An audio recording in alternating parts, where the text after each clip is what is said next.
va a tener una variación con respecto a la prevista por el ministro Grindetti cuando vino a esta legislatura, pero que no puede llegar a ser nunca del orden mayor de los 800 millones de pesos.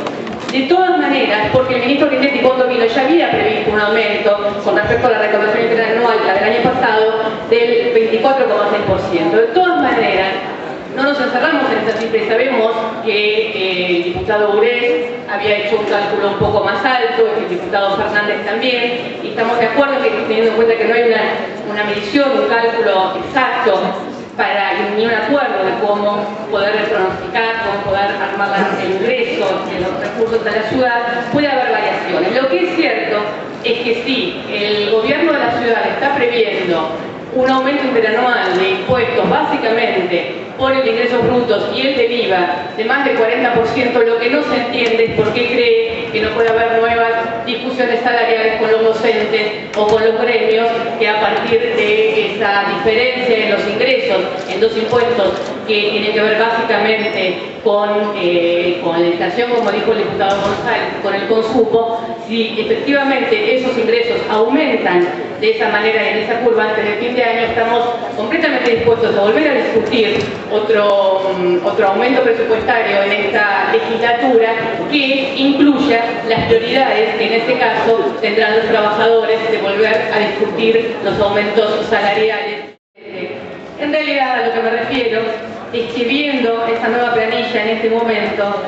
confirmamos un poco nuestra visión con respecto a cómo había sido enviado este pedido de aumento presupuestario por parte del Ejecutivo. Y lo voy a decir la verdad es que para decirlo llanamente, casi pareciera un dibujo esta planilla anexa, porque si no, no se entiende cómo de repente aparecen partidas para el Museo Fernández Blanco, el Museo del Cine, una cantidad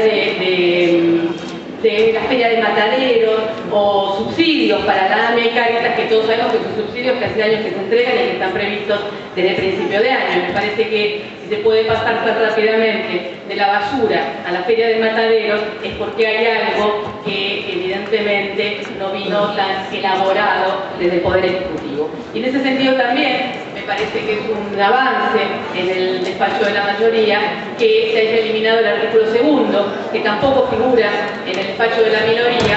porque es un artículo en el cual se le delegaba al Poder Ejecutivo las facultades para continuar haciendo cambios de partida con este incremento presupuestario que es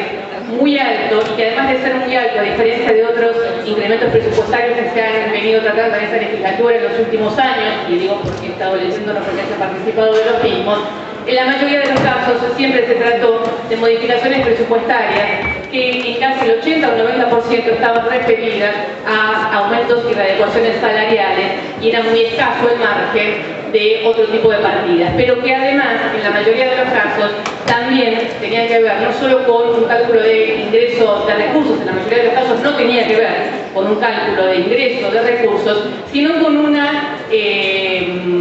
puesta en blanco y negro de qué partidas se habían ejecutado y cuáles no, y cómo se podía hacer una transferencia de partidas. La verdad es que creemos que estar solicitando incrementos presupuestarios para áreas y para partidas que tienen una ejecución, por ejemplo, en el caso del pedido de incremento de partidas para uniformes, para servicios de comida y viandas, en el caso que trata del Ministerio de Justicia, de elementos de seguridad, para partidas que en este momento tienen una ejecución del 0,03% o del 0,10% y se está solicitando en muchos casos importantes incrementos. En el caso, por ejemplo, del mantenimiento y reparación de edificios y locales de registros civiles, se están solicitando 3.320.000 de incremento con un crédito vigente de 13 millones y una ejecución del 17% a los 6 meses. Y en algunos otros casos, como por ejemplo en el de uniformes, en el de adquisición de grúas,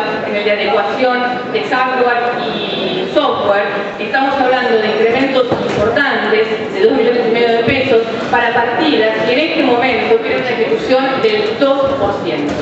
La verdad, señor presidente, que nos parece que con este nivel de ejecución del gobierno de la ciudad harían bien en pensar en una readecuación de partidas más que en un aumento del presupuesto. Están pidiendo, están solicitando el Poder Ejecutivo la ampliación del presupuesto para la redeterminación de precios, cuando todos sabemos ya a esta altura que el Ministerio de Desarrollo Urbano tiene una ejecución en obras del 10% y que algunos ministerios, este bloque le importa particularmente porque tiene que ver con la infraestructura social, como salud, desarrollo social, cultura y educación. En el caso de cultura es del 2%, en el de educación del 6%, en el de salud del 6% y en el de desarrollo social del 5,58%. La verdad, señor presidente, es que con este nivel de subejecución que están pidiendo ampliación de presupuesto para redeterminaciones de precios,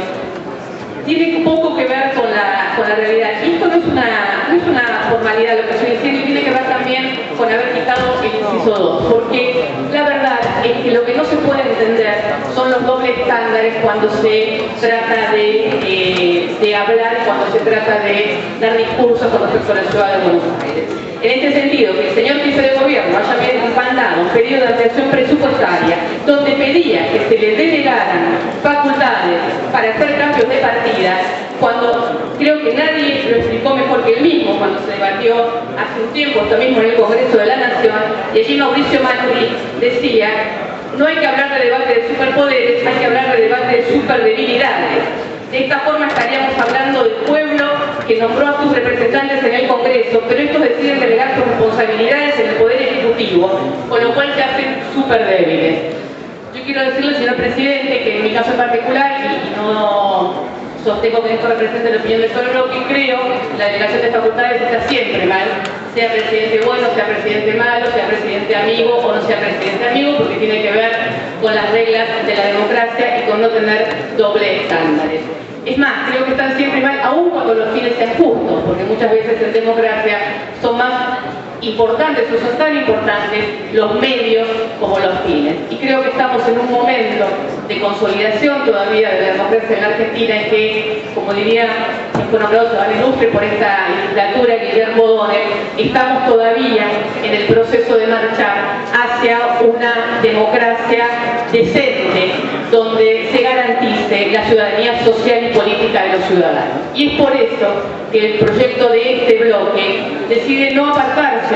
del camino y de la hoja de ruta que se discutió y a la cual se comprometió esta legislatura cuando votó el presupuesto en diciembre pasado, que tiene que ver con que las prioridades no pasan por las redeterminaciones de precios, sino que pasan por las áreas sociales, por las áreas de educación, por las áreas de salud. Por eso el proyecto que estamos presentando,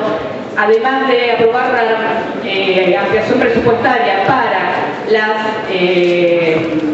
los cambios salariales, los incrementos salariales, está planteando sí acompañar los pedidos de ampliación presupuestaria para ciudadanía porteña, para el GAMA, para los subsidios a la educación privada que tienen que ver con el aumento salarial en las escuelas públicas de gestión privada de la ciudad de Buenos Aires, y también un incremento importante para las becas estudiantiles, porque un gobierno que está planteando que de aquí a fin de año va a tener semejante nivel de ingresos no puede estar discutiendo a quién le corresponde y a quién no una beca en aquellas familias que se encuentran bajo la línea de pobreza o situación de vulnerabilidad de la ciudad de Buenos Aires.